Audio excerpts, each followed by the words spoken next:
ہمارے یہ چند لسٹ ہیں، ان کی بھی کچھ تعریف کر دیں۔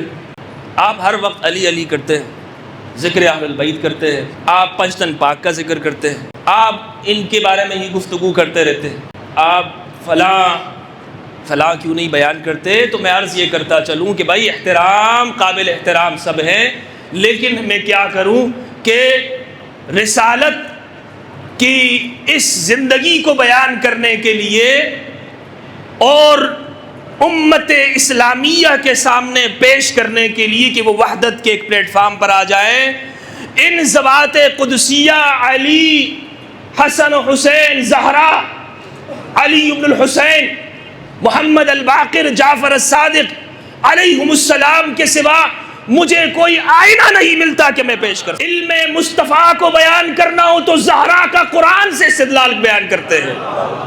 صرف اہل سنت نہیں، ایک اضافہ ہونا چاہیے، ایک اضافہ، اور انشاءاللہ بطور ایک سنی ہونے کے اہل سنتی والجماعت کے ساتھ اہل البیت کا بھی اضافہ ہونا چاہیے کہ سنت وہ جو اہل البیت بتائیں گے۔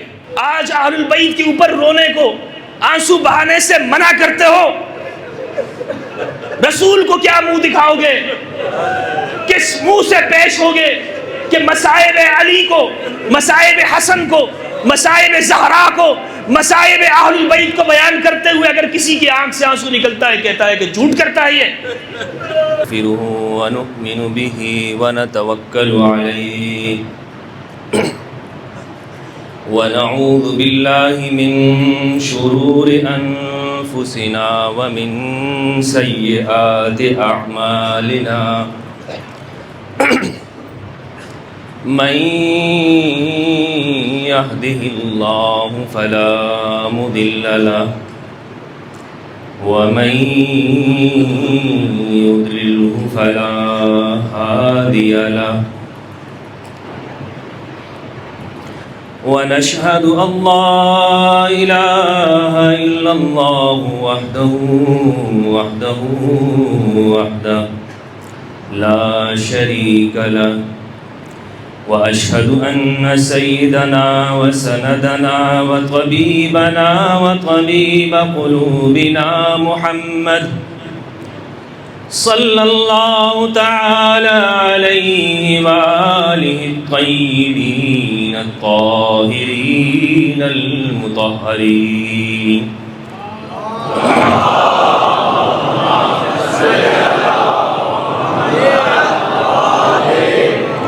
الذین قال اللہ فیہم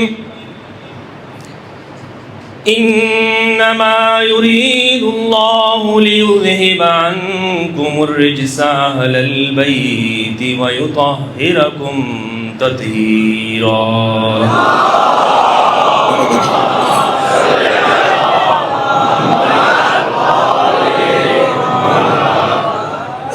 اما بعد فاعوذ بالله من الشيطان الرجيم بسم اللہ الرحمن الرحیم لقد كان لكم في رسول الله أسوة حسنة لمن كان يرجو الله واليوم الآخر وذكر الله كثيرا صلوات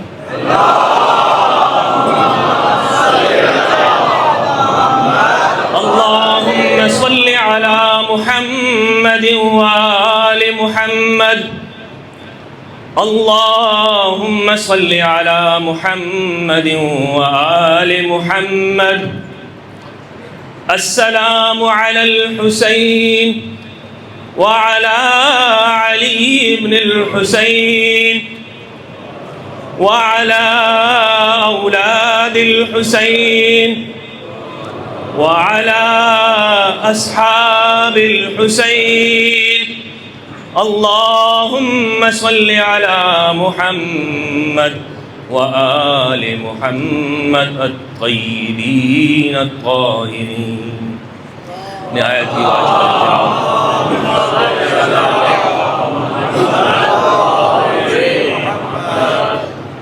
نہایت ہی واجب الاحترام میرے نہایت ہی ذی قدر احباب، آج 25 محرم الحرام بروز پیر بعد نماز مغربین مسجد امام بارگاہ شریکت الحسین میں مجلس کا انعقاد ہو رہا ہے۔ دعا ہے کہ پروردگار مجھے قرآن مجید بیان کرنے کی اور معارف اہل البیت کو پیش کرنے کی توفیق عطا فرمائے، اور حق سچ کہنے کی اور اس کی پیروی کرنے کی توفیق دے۔ مجالس کے اس سلسلے میں میں پہلے تو یہ عرض کرنا چاہتا ہوں کہ میری گفتگو جو میرے سامنے یہاں بزرگ احباب بیٹھے ہوئے ہیں، تشریف فرما ہیں، میں آپ سے مخاطب نہیں ہوں گا۔ میں ان نوجوانوں سے گفتگو کرنا چاہتا ہوں کہ جو میرے ہم عمر ہیں، اور یہ میرے لیے سعادت کی بات ہے کہ میں آج آپ سے گفتگو کر رہا ہوں یہاں اس امام بارگاہ میں۔ میں نے جو عنوان یا جو موضوع آج کی مناسبت سے جس پر میں گفتگو کرنا چاہتا ہوں وہ ہے اسوہ رسول،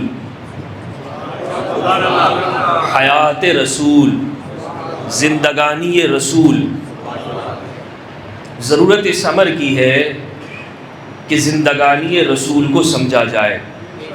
کہا جاتا ہے، ہمارے نوجوانوں کے سامنے یہ بات ہوتی ہے کہ آج مختلف طرح کے فتنے موجود ہیں، چیلنجز کا سامنا ہے نوجوانوں کو، اور تشکیک اور ابہام کے فکر و فلسفوں نے ہماری یوتھ کو اور نوجوانوں کو وہ کوشش یہ کی ہے کہ ٹارگٹ کیا جائے اور روح محمدی ان کے ذہن و افکار سے نکالنے کی کوشش کی جائے۔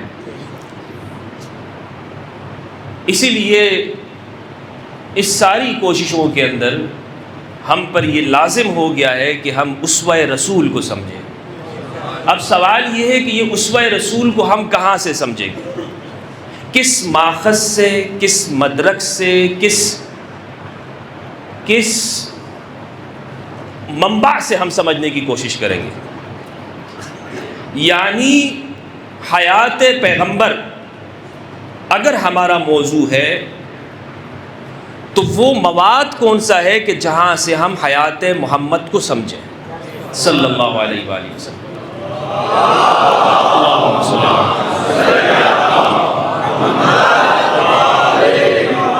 یہ بہت ضروری ہے، اس لیے کہ لکھنے والوں نے بہت کچھ لکھا ہے اور ہر ایک نے پھر کوشش یہ کی ہے کہ وہ اپنی فکر کے مطابق سیرت پیغمبر کو لکھیں۔ تو ایک ایسا ماخذ ہونا ضروری ہے کہ جس پر ہم اپنی نوجوانوں کے سامنے پیش کر سکیں اور ہم یہ چیلنج کے ساتھ کہہ سکیں کہ اس سیرت کے اندر کوئی شک اور شبہ نہیں ہے۔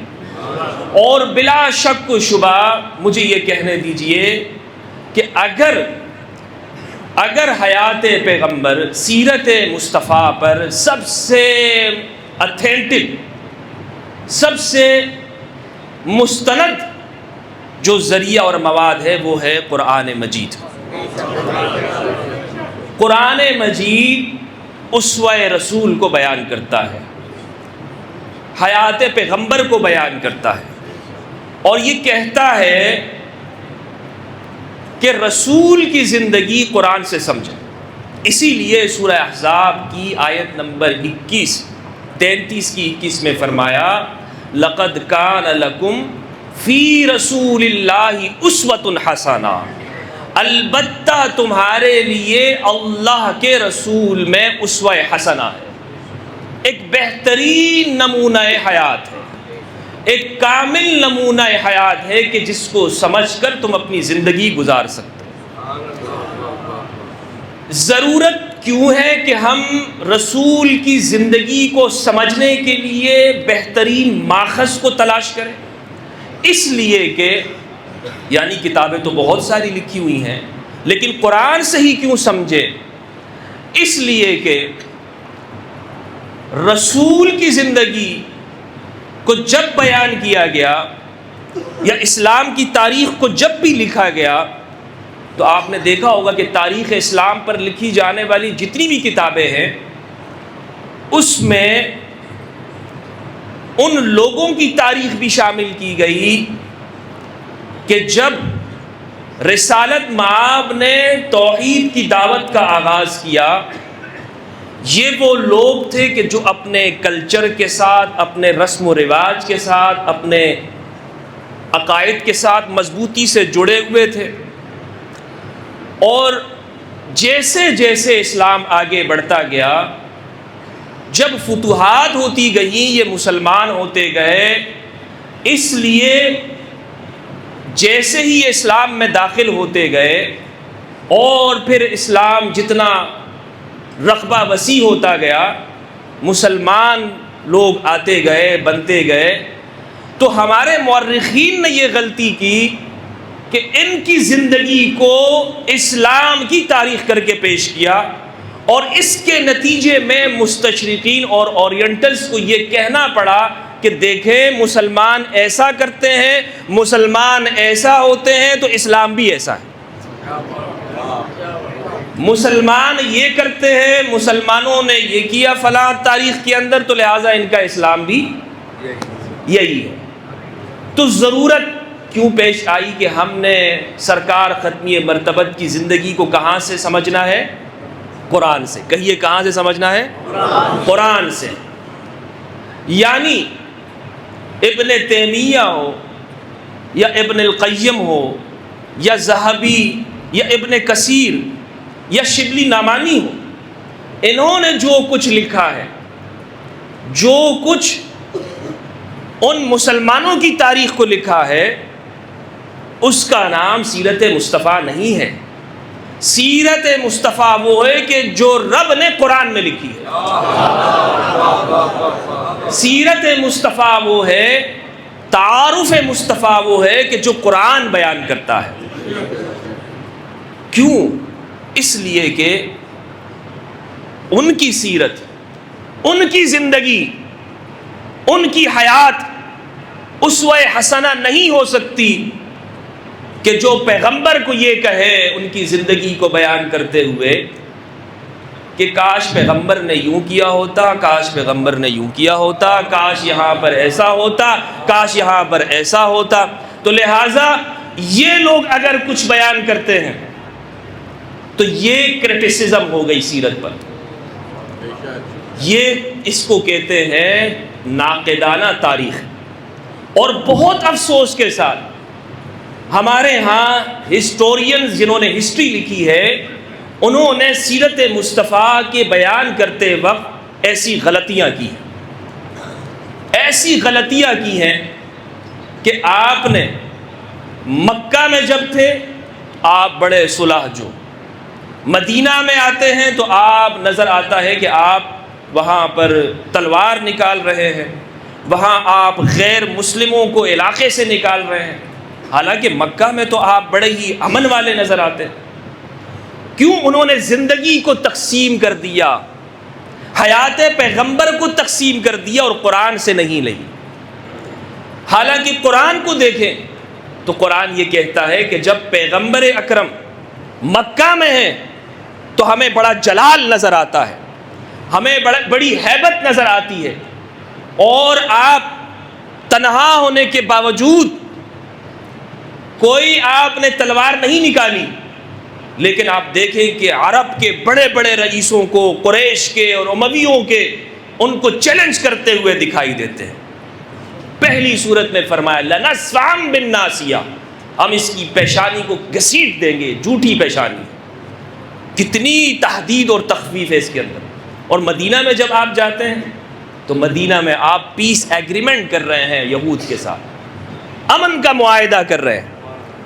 تو اندازہ لگائیں کہ جو مستشرقین نے یا جن لوگوں نے قرآن سے سرکار ختمی مرتبت کی زندگی نہیں لی، انہوں نے کتنا بڑا دھوکہ کھایا ہے، کتنی بڑی غلطی ان سے ہوئی ہے۔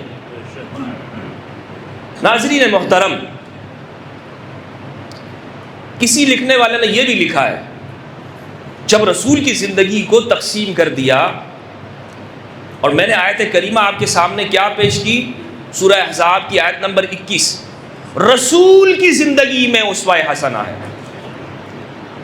جب ان کے دماغ میں یہ بات بیٹھی کہ رسول تو ہم جیسے بشر ہیں، تو پھر یہ ٹھوکریں کھانی تھی، انہوں نے یہ غلطیاں انہوں نے کرنی تھی۔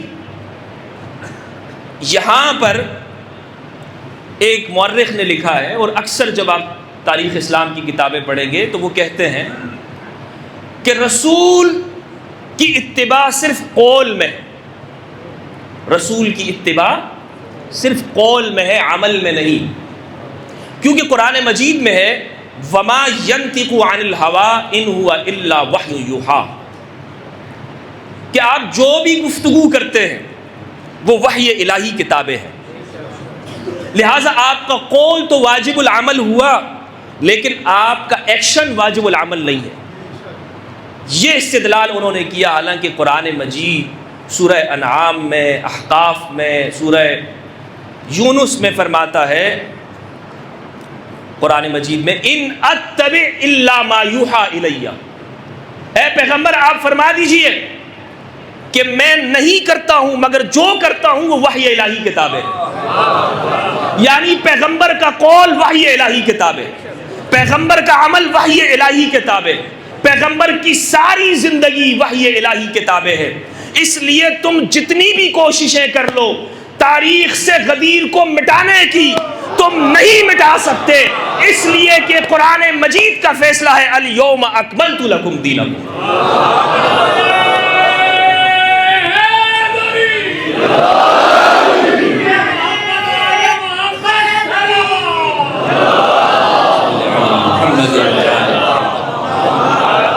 اللہم صلی علی محمد۔ میں اپنے سلسلہ فکر کو پہنچانے کی، آپ تک جو آپ کی حسن سماعت تک جو پہنچانے کی کوشش کر رہا ہوں کہ رسول کی زندگی اسوہ حسنہ ہے، اور رسول کی زندگی ہمیں معلوم ہوگی قرآن مجید سے۔ کہاں سے؟ قرآن مجید سے۔ میرے پاس وقت، میں کوشش کروں گا کہ جتنا وقت میرے پاس ہے آج کی اس مجلس میں اس موضوع کو سمیٹنے کی کوشش کروں، کیونکہ بہت پھیلا ہوا موضوع ہے۔ یہ ایک مجلس میں یا ایک نشست کے اندر اس پر میں گفتگو کو، کیونکہ آگے جا کے مجھے ائمہ کی زندگی کو بھی بیان کرنا ہے، تو ربط پیدا کرنے کے اندر اور آپ تک پوری گفتگو کا جو مدعا ہے اس مختصر وقت میں کوشش کروں گا انشاءاللہ عز و جل۔ فرمایا کہ میرا جو بھی عمل ہے وہ وحی الہی کتاب ہے۔ ان اتبع الا ما یوحیٰ الی، وحی الہی کتابیں، یعنی وحی الہی، رسول کا ہر عمل وہ خدا کی نظروں میں ہے، خدا کی سند کے ساتھ ہے، خدا اس پر شاہد ہے۔ اسی لیے قرآن میں جہاں پر کہا نا قل انما انا بشر، آپ فرما دیجئے حبیب میں بشر ہوں، انما انا بشر مثلکم، میں تم جیسا بشر ہوں۔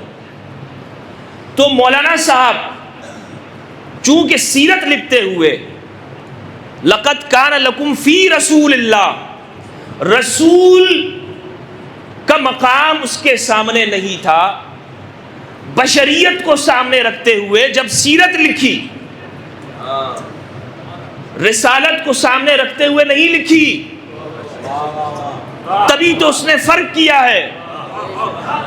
اور یہ فرق کرتے ہوئے کہا کہ انما انا بشر مثلکم، شد و مد کے ساتھ، زور کے ساتھ، پیغمبر ہم جیسے ہیں، پیغمبر ہم جیسے ہیں، ہم جیسے بشر ہیں۔ میں اس بات کو مان لیتا اور ہر مومن اس بات کو مان لیتا، ہاں ہم جیسے ہیں، بالکل ہم جیسے ہی ہیں، لیکن کیا کروں، قرآن مجید آیت یہاں پہ ختم نہیں ہوتی، فرمایا یوحیٰ الیہ، مجھ پہ وحی کی جاتی ہے، میں بشر تم جیسا ہوں لیکن مجھ پہ وحی ہوتی ہے۔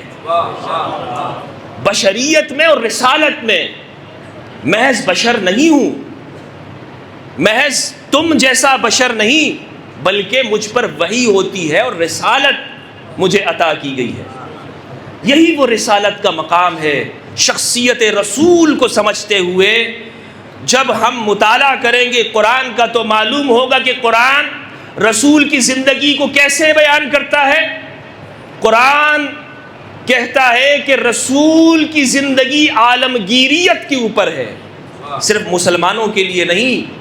فرمایا وَمَا أَرْسَلْنَاكَ إِلَّا رَحْمَةً لِّلْعَالَمِينَ، اتنا محیط، اس کی رحمت اتنی محیط، احاطہ کیے ہوئے، گھیرے ہوئے ہے کہ سارے عالمین کو پناہ لی ہوئی ہے، سارے عالمین کو اپنی آغوش میں لے لیا ہے، عالمین کے لیے رحمت ہے۔ اور مومنوں کے اتنے قریب ہے یہ پیغمبر، فرمایا قل اعملوا، قل اعملوا فسيرى الله عملكم ورسوله والمؤمنون، آپ فرما دیجئے کہ تم کرو عمل، تمہارا عمل اللہ دیکھ رہا ہے، یہ رسول دیکھ رہے ہیں اور مومن دیکھ رہے ہیں۔ اللہ مومنوں کے قریب، رسول مومنوں کے اعمال پر شاہد اور گواہ، مومنوں کے قریب۔ اب آگے مومن والمؤمنون، اور مؤمنون بھی دیکھ رہے ہیں۔ سوال یہ پیدا ہوتا ہے کہ مومن، مولانا صاحب کہتے ہیں کہ بھائی اگر رسول دیکھ رہے ہیں تو مومن بھی تو دیکھ رہے ہیں، رسول دیکھ رہے ہیں تو مومن بھی تو دیکھ رہے ہیں، تو معاملہ تو برابر ہو گیا۔ تو میں عرض یہ کرتا چلوں کہ اللہ نے فرمایا اللہ دیکھ رہا ہے، اللہ تو حاضر ناظر ہے، اور مومنون جو ہمارے دوست احباب، یہ سارے مومنون، ہم سب دوسرے کے اعمال کو دیکھ رہے ہیں۔ لیکن سوال یہ ہے کہ جب آج مولوی یہ کہتا ہے کہ رسول تو مر کے چلے گئے، الیاذ باللہ، مولوی نے جب یہ لکھا کہ ایسے چلے گئے کہ مٹی میں مل گئے، پھر میں یہ سوال کرتا ہوں کہ قرآن میں یہ آیت کیسے ہے کہ رسول بھی تمہارے عمل دیکھ رہے ہیں؟ آج بات سمجھ میں نہیں آئی، میں سمجھا نہیں پایا ہوں گا، آپ سمجھ چکے ہوں گے، لیکن عرض کرنے کا مقصد یہ ہے کہ اللہ عمل دیکھتا ہے، رسول عمل دیکھتے ہیں، اور مومن بھی۔ لیکن مومن، قرآن مجید کس کو کہتا ہے مومن؟ قرآن مجید نے کس مومن کی ڈیفینیشن کی؟ کیا فرمایا مومن کے بارے میں؟ فرمایا کہ ھدی للمتقین الذین یؤمنون بالغیب، جو غیب پر ایمان رکھتے ہوں۔ پہلی نشانی، جو غیب پر ایمان رکھتے ہوں۔ کیسا غیب؟ امام علی بیان کیا، فرمایا کہ میں رسول کے ساتھ اس وقت سے ہوں، کنت اتبعہ اتباع الفصیل کاثر امہ، میں اس رسول کے پیچھے پیچھے ایسے چلتا ہوں جیسے بکری کا بچہ اپنی ماں کے پیچھے پیچھے چلتا رہا۔ اسی لیے اتباع کا مفہوم انشاءاللہ قرآن مجید سے میں اس پہ گفتگو کروں گا، اور رسول گواہ، محیط، قریب، گواہ۔ فَكَيْفَ إِذَا جِئْنَا مِن كُلِّ أُمَّةٍ بِشَهِيدٍ وَجِئْنَاكَ عَلَى هَؤُلَاءِ شَهِيدًا، اے پیغمبر وہ دن کہ جب ہم ہر امت سے ایک گواہ لائیں گے اور آپ کو ان کے اوپر گواہ کے طور پر پیش کریں گے۔ تو رسول کا تعارف تو قرآن اس طرح کرتا ہے، اور یہ گواہی، شہادت، قربت، احاطت، محیط ہونا، عالمگیریت، یہ محض بشریت کی اوصاف نہیں ہے، یہ رسالت کے اوصاف ہے۔ تو رسول، قرآن نے جن الفاظ کے اندر رسول کا تعارف کرایا، اسی لیے کہ رسالت کی زندگی کو سمجھنے کے لیے قرآن کی جانب آنا ہوگا، اور ان لوگوں کی زندگی کو نہیں کہ جو بعد میں رسول پر پھر تنقید بھی کرتے رہے۔ صلوات بھیجے محمد وعلیہ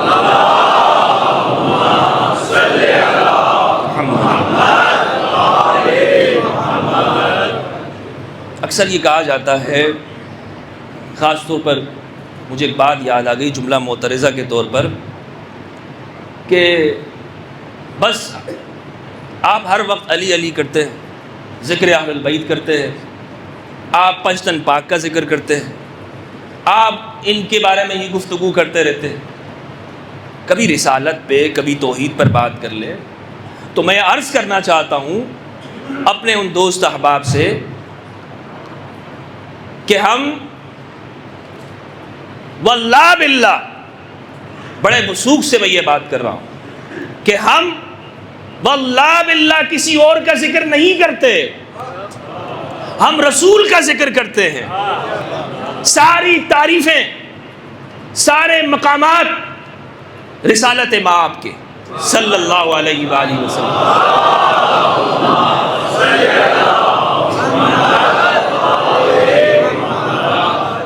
لیکن میں کیا کروں کہ اگر مجھے شجاعت محمد بیان کرنی ہو، اگر مجھے یہ بتانا ہو کہ میرے نبی کتنے بڑے شجاع تھے، تو اسی لیے سمجھانے کے لیے مجھے علی کو بتانا پڑتا ہے۔ اسی لیے، اور علی کیا کہتے ہیں اپنے بھائی کے بارے میں؟ الصدیق الاکبر الفاروق امیر المؤمنین علی بن ابی طالب علیہ السلام۔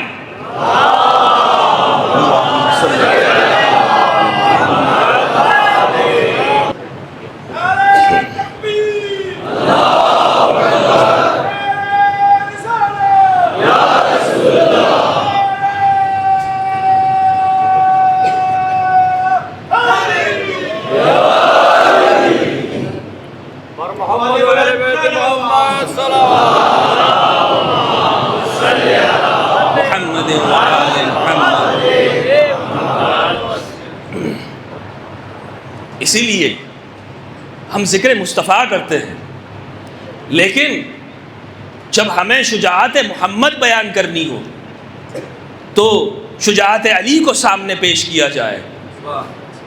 اور میں نے عرض کیا کہ امام علی نے کیا فرمایا شجاعت محمد کے بارے میں صلی اللہ علیہ وآلہ وسلم؟ فرماتے ہیں امام کہتے ہیں کہ پوچھا گیا علی بتاؤ کہ سب سے بہادر کون انسان ہے؟ آپ نے فرمایا کہ میرا بھائی محمد صلی اللہ علیہ وآلہ وسلم، وہ سب سے بہادر ہیں۔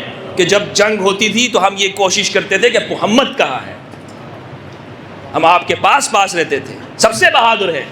اسی لیے محمد بن عبداللہ کی شجاعت کو بیان کرنا ہے تو سیرت علی اور شجاعت علی کو سامنے رکھا جاتا ہے، اور اگر صلح محمد کو بیان کرنا ہو تو امام حسن کی سیرت کو سامنے رکھا جائے۔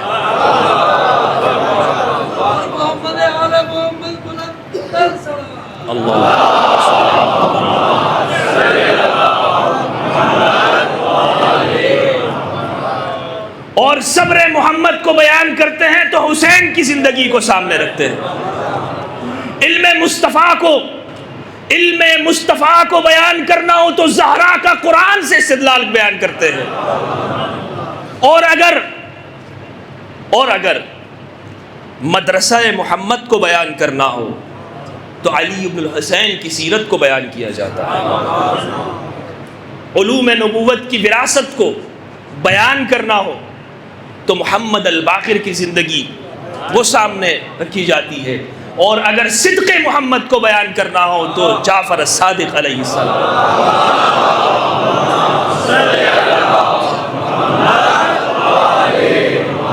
اس لیے یہ مطالبہ نہ کرو مجھ سے، یہ مطالبہ نہ کیا جائے کہ جناب آپ فلاں کیوں نہیں بیان کرتے۔ تو میں عرض یہ کرتا چلوں کہ بھائی قابل احترام سب ہیں، لیکن میں کیا کروں کہ رسالت کی اس زندگی کو بیان کرنے کے لیے اور امت اسلامیہ کے سامنے پیش کرنے کے لیے کہ وہ وحدت کے ایک پلیٹ فارم پر آ جائے، ان ذوات قدسیہ علی، حسن و حسین، زہرا علی بن الحسین، محمد الباقر، جعفر الصادق علیہم السلام کے سوا مجھے کوئی آئینہ نہیں ملتا کہ میں پیش کر سکوں۔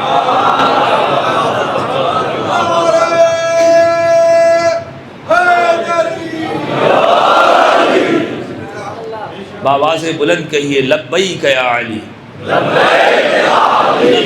یا علی، لبیک یا علی۔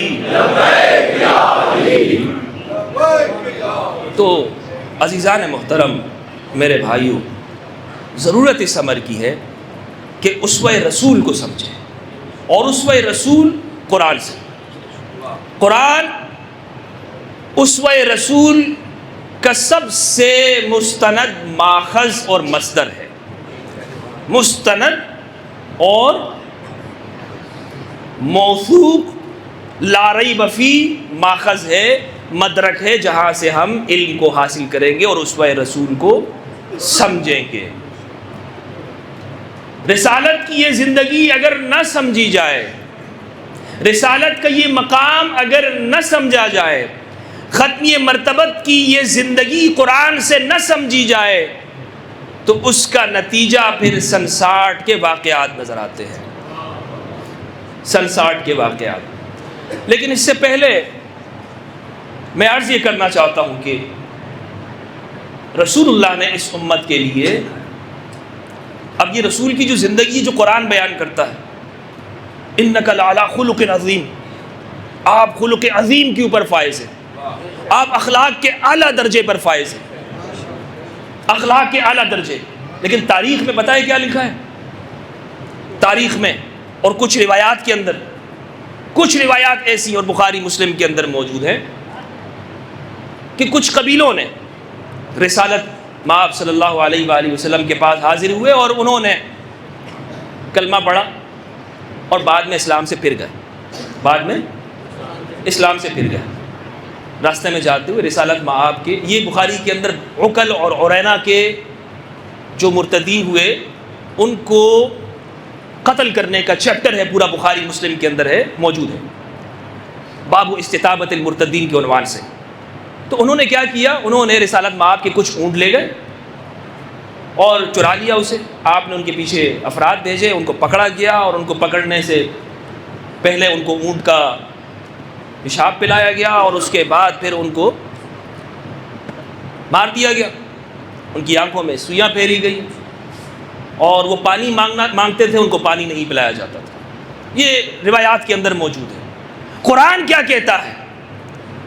قرآن مجید اِنَّكَ لَعَلَىٰ خُلُقٍ عَظِيمٍ، اے پیارے آپ کو ہم نے اخلاق کے اعلیٰ درجوں پر فائز کیا ہے، سیرت مصطفیٰ قرآن سے۔ اسی لیے جب میں یہ کہوں تو کسی کو ناراض ہونے کی ضرورت نہیں کہ مصطفیٰ کی پیاری زندگی، خوبصورت زندگی، رحمت للعالمین کی مکمل حیات طیبہ اگر مستند کہیں ہے تو وہ قرآن مجید کے اندر ہے۔ تبھی تو غدیر خم پر رسالت مآب نے اور حجۃ الوداع کے اندر رسالت مآب نے 1,24,000 صحابہ کرام رضوان اللہ علیہم کے سامنے آپ نے یہ خطبہ ارشاد فرمایا۔ سنن ترمذی کی روایت ہے 3,786، 3,786۔ جابر بن عبداللہ کہتے ہیں کہ میں نے رسالت مآب کو قصبہ اونٹنی کے اوپر سوار دیکھا اور میں نے آپ کو یہ ارشاد فرماتے ہوئے سنا کہ آپ صلی اللہ علیہ وآلہ وسلم فرماتے ہیں ایھا الناس انی ترکت فیکم ثقلین ما ان تمسکتم بہ لن تضلوا بعدی ابدا کتاب اللہ و عترتی اہل بیتی۔ اے لوگو، اے میرے صحابہ، میں تمہیں ہدایت کی ضمانت دے کے جا رہا ہوں، میں تمہیں جنت کی ضمانت دے کے جا رہا ہوں، میں تمہیں ساری زندگی کے لیے ہدایت لکھ کے جا رہا ہوں۔ تم کبھی بھی راہ ہدایت سے نہیں بھٹکو گے اگر تم میرے جانے کے بعد، اس دنیا سے میرے رخصت ہونے کے بعد، اے میرے صحابہ، تم اللہ کی کتاب کو تھام کے رکھو گے، میری عترت اور اہل البیت کے پیچھے چلو گے۔ سیرت مصطفیٰ، رسالت مآب نے اس امت کو ایسے نہیں چھوڑا، ہدایت دے کے چھوڑا ہے، ہدایت دے کر۔ اگر امت اس بات کو سمجھ جائے، اگر یہ امت سنی شیعہ کا جھگڑا ختم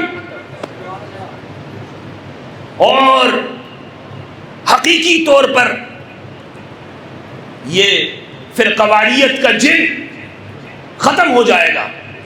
لیکن سوال یہ ہے، معاملہ یہ ہے کہ ہم اپنی انا کی قربانی دینے کو تیار ہیں؟ اپنی انا کی قربانی دینے کو؟ میرا فرقہ خطرے میں پڑ جائے گا، میری تحقیق، میں نے اپنی زندگی کی جو تحقیق کی ریسرچ، میں ایک طالب علم ہوں، ایک اسٹوڈنٹ، اور الحمدللہ مجھے اس بات پہ فخر ہے کہ میں ہمیشہ سیکھتا رہتا ہوں آپ سب سے۔ مجھے ایک بھی روایت ایسی نہیں ملتی، میں کیا کروں جب میں یہ جملہ عرض کرتا ہوں تو کہتے ہیں کہ بھائی آپ ہمدرد بھائی، آپ ہمارے یہ چند لسٹ ہیں، ان کی بھی کچھ تعریف کر دیں۔ تو میں عرض یہ کرنا چاہتا ہوں کہ میری تحقیق اس بات تک پہنچی ہے کہ رسالت مآب نے اگر ہدایت کی ضمانت دی ہے تو قرآن اور اہل البیت کی دی ہے۔ اب جب مجھے اس تحقیق تک میں پہنچا ہوں تو مجھ سے گلہ کس بات کا؟ اگر یہ بات غلط ہے، میرا سنی نوجوان، میرا سنی بھائی، اس تک یہ بات کیوں نہیں پہنچنے دی گئی؟ آج ہماری مساجد کے اندر جمعۃ المبارک کی خطبات میں جب خطبہ ہوتا ہے تو ہمارے محترم خطبہ حضرات خطبہ پڑھتے ہیں کہ رسول اللہ نے فرمایا میں تم میں 2 گراں قدر چیزیں چھوڑ کے جا رہا ہوں، تم کبھی گمراہ نہیں ہوگے، ایک اللہ کی کتاب، دوسری سنت رسول۔ یہ بیان کیا جاتا ہے۔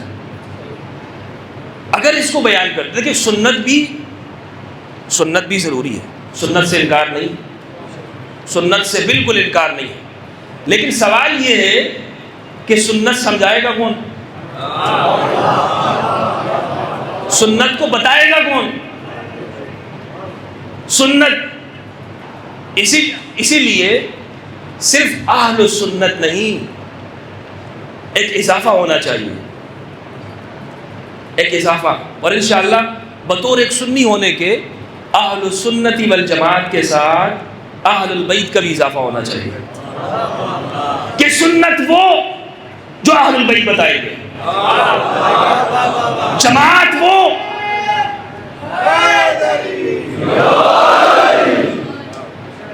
سنت وہ کہ جو غدیر میں رسول نے فرما دیا کہ علی من کنت مولا فہذا علی المولا، اللہم وال من والا وعاد من عادا، اللہم انصر من نصرہ واخذل من خذلہ۔ سنت وہ کہ جو جماعت اہل البیت بتائے گی، اس لیے کہ علم رسول کے وارث ہیں، اس لیے کہ زندگانی رسول کے وارث ہیں، اس لیے کہ سرکار ختمی مرتبت کے علم، فقہ اور قرآن کے وارثین رسول نے اہل البیت کو قرار دیا ہے۔ اور جماعت وہ جو علی کی جماعت ہے۔ تو ایک سنی فخر سے یہ بات کرے کہ میں علی کی جماعت کا فرد ہوں، اور ایک شیعہ فخر سے یہ بات کرے کہ میں سنت محمد کا پیروکار ہوں۔ جھگڑا ختم، حقیقت ہے یا نہیں؟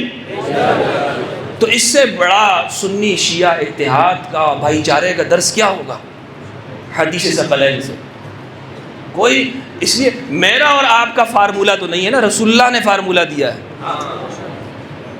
تو اگر ہم یہ کہتے ہیں، روتے رہتے ہیں، شکوے کرتے ہیں آج امت متحد نہیں ہے، امت کی حالت تباہ ہے، امت برباد ہو گئی ہے، امت یہ ہے، تو بھائی رسول اللہ نے ضمانت دی ہوئی ہے، کیا چیز ہمیں روکتی ہے؟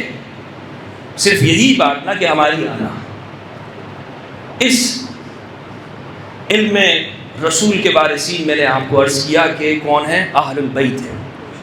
اسی لیے یہ علم رسول سے علی اور علی سے آگے امام حسن، امام حسین اور امام علی بن الحسین تک جب پہنچا، امام علی بن الحسین علیہ السلام آپ وہ وہ ہستی ہیں کہ آپ نے مدینہ منورہ کے اندر علمی مرکز قائم کیا. امام کی زندگی کے میں نے یہ جملہ کل بھی ایک پروگرام میں کہا اور میں وہاں سے ہدیہ لے رہا ہوں، لیکن وہاں میں نے الگ استدلال اور واقع محل پہ کہا تھا. یہاں میں عرض کرنا چاہتا ہوں کہ امام کی زندگی کی دو جہتیں، علم رسول کو آگے لے کے جانا اور عمل رسول کو آگے لے کے جانا. علم رسول میں آپ نے مدینہ میں یونیورسٹی قائم کی، اور آپ کو پتہ ہے، آپ کے علم میں ہوگا انشاءاللہ کہ امام علی بن الحسین ہمارے اہل سنت کے، بھئی یہ علم نا یہ سنی شیعہ نہیں ہوتا. جب میں یہ کہوں کہ ہمارے اہل سنت تو اس کا مطلب یہ نہیں ہے کہ آپ کے نہیں ہیں، ٹھیک ہے؟ یہ ہم سب ایک دوسرے کے ہیں، ہم سب علم سب میں مشترک ہوتا ہے. تو اس لیے یہ تھوڑا سا فرق کرتے ہوئے، چونکہ کتابیں تقسیم ہے تو اس لیے میں یہ جملہ بھی تقسیم ہو جاتا ہے. تو جتنے بھی ہمارے اہل سنت کے علماء ہیں، جتنے بھی، یعنی ہمارے جو ٹاپ کے جو ذخیرہ احادیث ہیں، ذخیرہ احادیث میں جنہوں نے راویان حدیث، جنہوں نے احادیث نقل کی ہیں، وہ سب کے سب شاگرد ہیں امام علی بن الحسین کے، سارے کے سارے. محمد بن شہاب زہری یہ وہ شخص ہے کہ اگر ان کی حدیثوں کو نکال دیا جائے تو بخاری مسلم میں کوئی روایت، بہت کم روایتیں بچیں گی، بلکہ ہر کتاب میں سے. سیرت کے اندر امام ہے، مغازی کے اندر امام ہے، جلیل القدر امام ہے محمد بن شہاب زہری.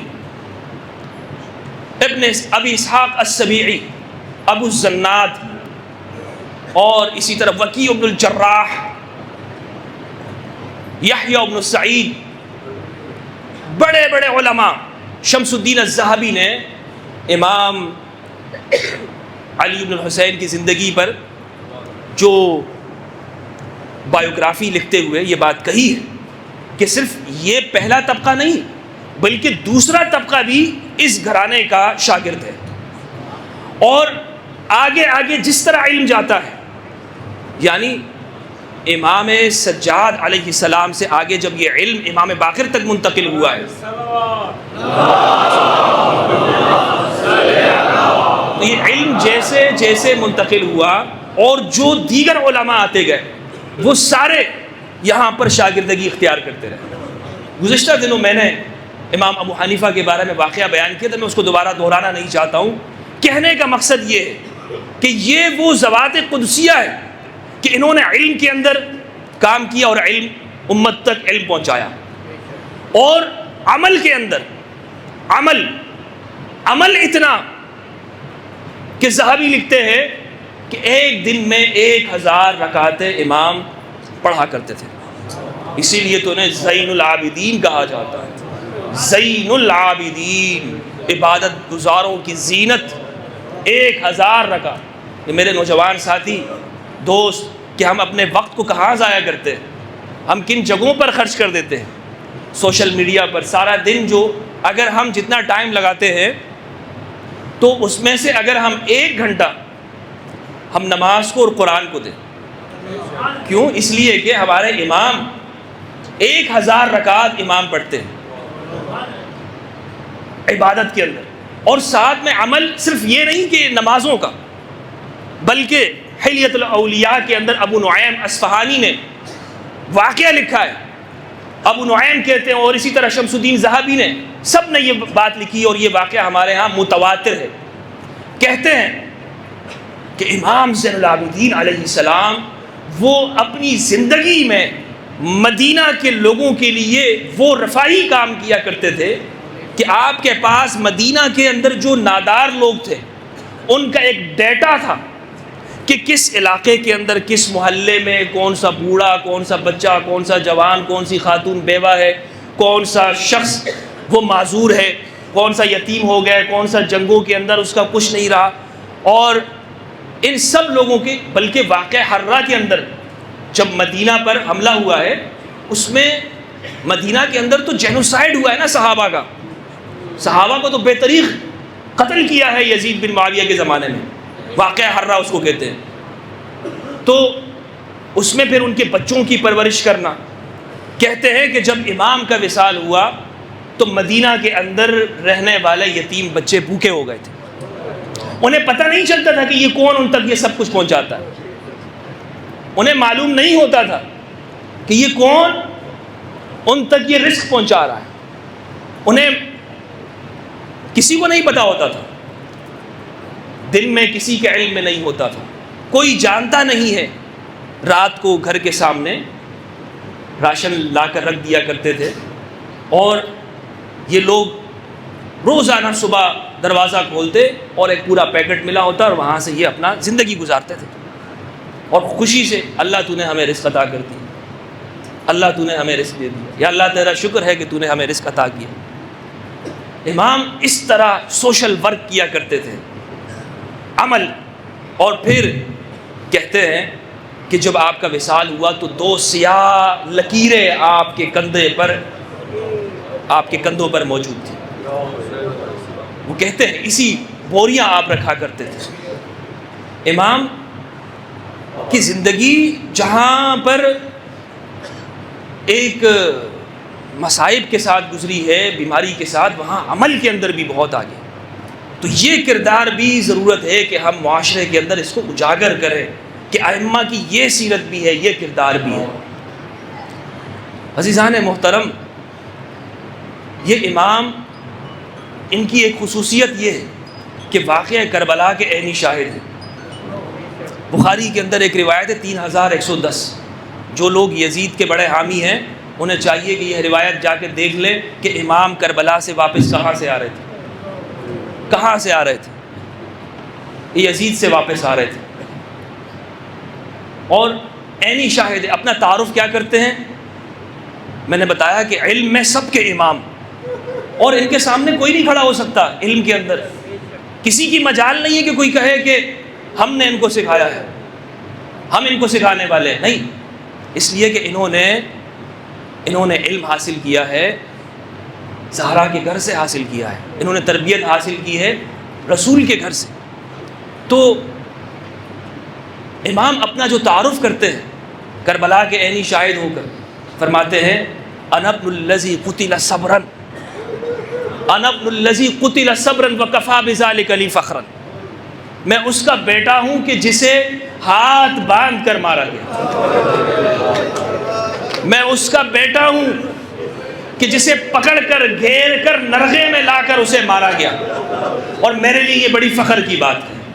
طبری نے ایک واقعہ لکھا ہے، کہتے ہیں کہ جب امام زندان میں تھے تو ایک شامی نے کہا کہ خدا کا شکر ہے کہ اس نے فتنے کو دور کر دیا اور تم لوگوں کی سازشوں کو ختم کر دیا اور تم لوگوں کو یہاں تک پہنچا دیا۔ امام نے کہا کہ ہمارے بارے میں یہ کہتے ہو، تم نے قرآن نہیں پڑھا، تم نے حامیم قرآن کی صورت نہیں پڑھی؟ کہا پورا قرآن پڑھ لیا ہے، آپ حامیم صورتوں کی بات کرتے ہیں۔ کہا تم نے یہ آیت نہیں پڑھی ہے، قل انما،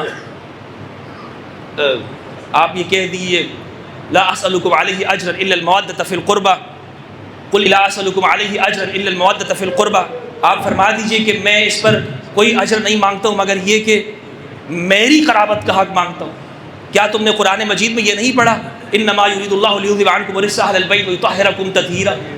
کیا تم نے قرآن مجید میں یہ نہیں پڑھا فقل تعالوا ندعو ابناءنا وابناءکم ونساءنا ونساءکم وانفسنا وانفسکم ثم نبتہل فنجعل لعنۃ اللہ علی الکاذبین؟ کیا تم نے قرآن مجید نہیں پڑھا؟ کہا کہ اچھا کون ہو آپ؟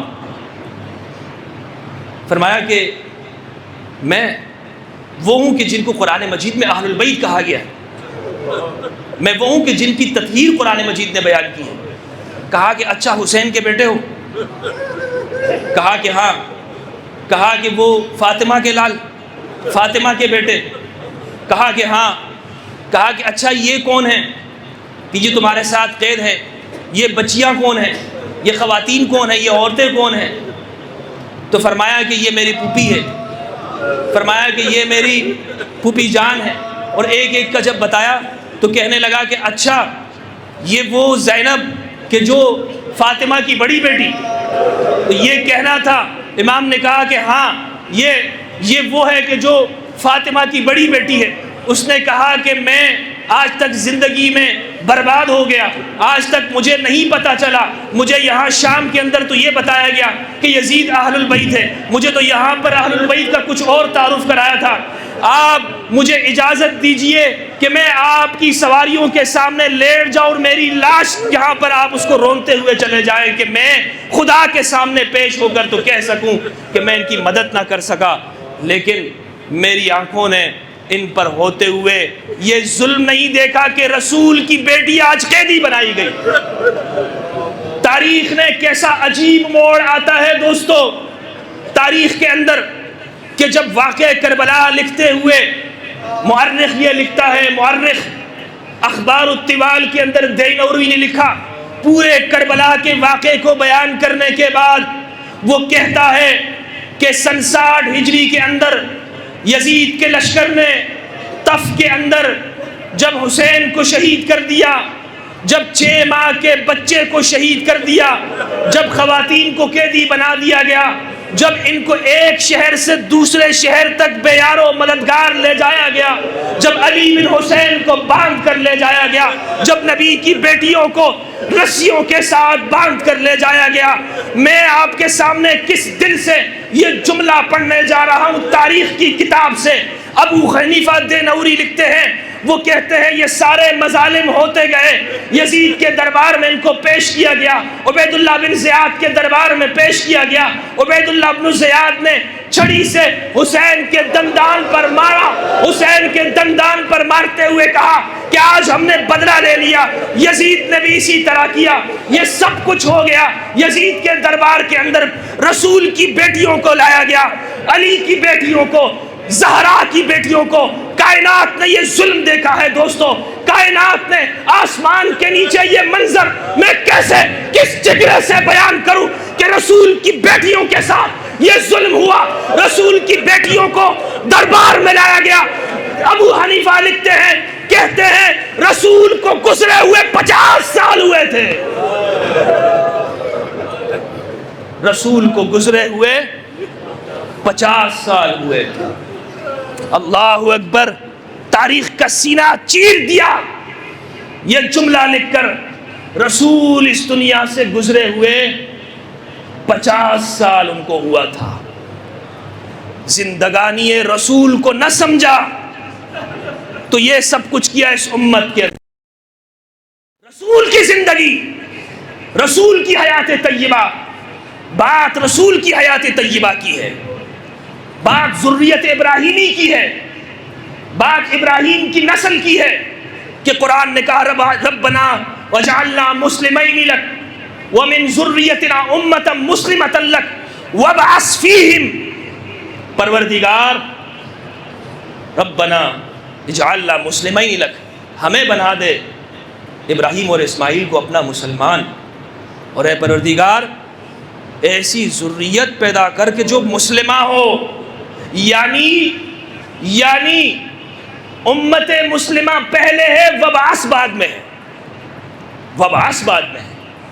تو عزیزان محترم، امام زین العابدین علیہ السلام 25 محرم الحرام ان کی شہادت، ولید بن عبد الملک نے زہر دیا ان کو. سب ائمہ آپ دیکھیں ان کی زندگی کیسے گزری ہے ان کی زندگی. اہل البیت، آج اہل البیت کے اوپر رونے کو، آنسو بہانے سے منع کرتے ہو. رسول کو کیا منہ دکھاؤ گے؟ کس منہ سے پیش ہوگے کہ مصائب علی کو، مصائب حسن کو، مصائب زہرا کو، مصائب اہل البیت کو بیان کرتے ہوئے اگر کسی کی آنکھ سے آنسو نکلتا ہے کہتا ہے کہ جھوٹ کرتا ہے. یہ دل میں لگی ہی وہ آگ ہے کہ جو مومنان اور اس شاکار اہل البیت کی آنکھوں سے آنسو بن کر نکلتی ہے. اسی لیے امام نے تعارف پیش کیا اپنا، اور جب امام حسین نے روانہ کیا کہا کہ بیٹا مدینہ میں جا کر ہماری مظلومیت لوگوں کو بتانا، مدینہ میں جا کر بتانا، مدینہ میں جا کر یہ ضرور بتانا کہ حسین اپنے ساتھیوں کے ساتھ شہید ہوا، حسین کا 6 ماہ کا بچہ شہید ہوا. علی اصغر